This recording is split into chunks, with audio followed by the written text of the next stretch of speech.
কুমিল্লা সদর দক্ষিণ থানার কাশীপুর গ্রামের শ্রী শঙ্করচন্দ্র দাস ও রূপালী রানী দাসের 15 বছর বয়স্ক মেয়ে চৈতি রানী দাসকে গত 26শে এপ্রিল শুক্রবার রাত 11টা থেকে পাওয়া যাচ্ছে না।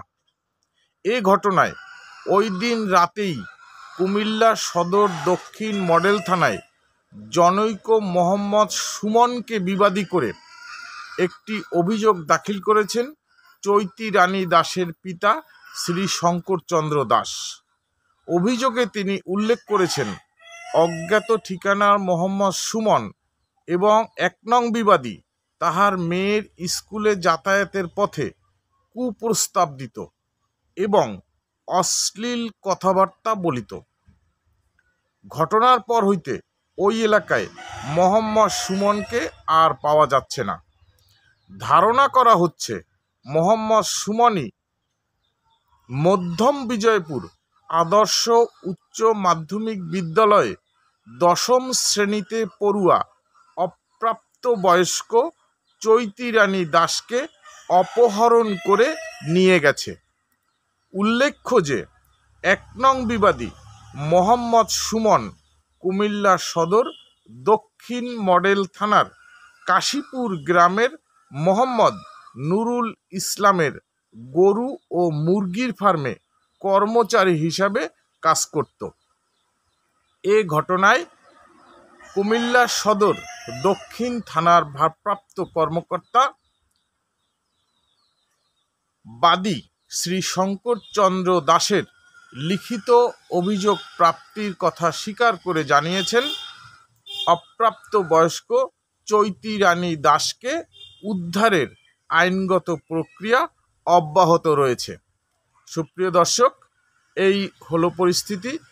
দর্শক, আপনারা দীর্ঘদিন থেকেই জানেন যে আমরা মূলত অপ্রাপ্ত বয়স্ক মেয়েদেরকে ব্রেন ওয়াশ করে যারা ধর্মান্তরিত করে বা ধর্মান্তরিত করার কাজে লিপ্ত রয়েছে তাদেরকে আইনগতভাবে এই কাজটি যে অন্যায়, অপরাধ এবং এটা করা উচিত নয় এটা বোঝানোর চেষ্টা করি এবং মোটামুটিভাবে যেসব মেয়েরা এরকমভাবে বিপদগামী হয় বা বিপদে পা বাড়ায় তাদেরকে প্রশাসনের মাধ্যমে ফিরিয়ে আনার চেষ্টা করি।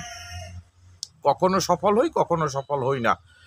তো এই ক্ষেত্রে যে শ্রী শঙ্করচন্দ্র দাস, তার সাথে আমার কথা হয়েছে।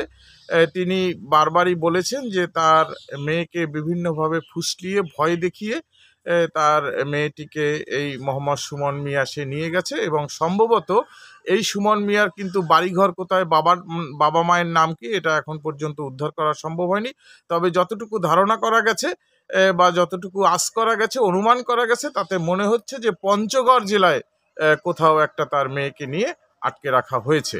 এর মতো পরিস্থিতিতে এই কুমিল্লা জেলার সদর দক্ষিণ থানার কাশীপুর গ্রামের শঙ্করচন্দ্র দাসের মেয়ে এবং রূপালী রানী দাসের 15 বছর বয়স্ক মেয়ে চৈতি রানী দাসকে প্রশাসনের মাধ্যমে উদ্ধার করার জন্য বিনীত আহ্বান জানাই, বিনয়ের সাথে অনুরোধ করছি যাতে প্রশাসন মানবিকভাবে এই মেয়েটিকে উদ্ধার করে তার পরিবারের কাছে ফিরিয়ে দেয়।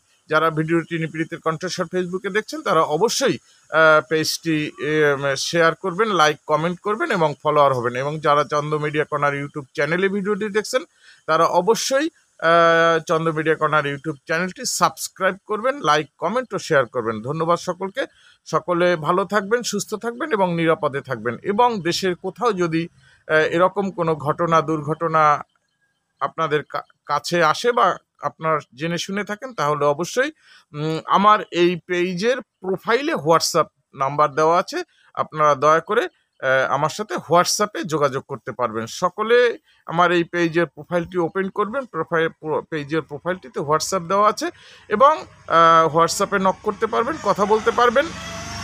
সেই সাথে আপনারা আপনাদের যে কোনো ধরনের সমস্যাগুলো আপনারা আমাকে জানাতে পারবেন।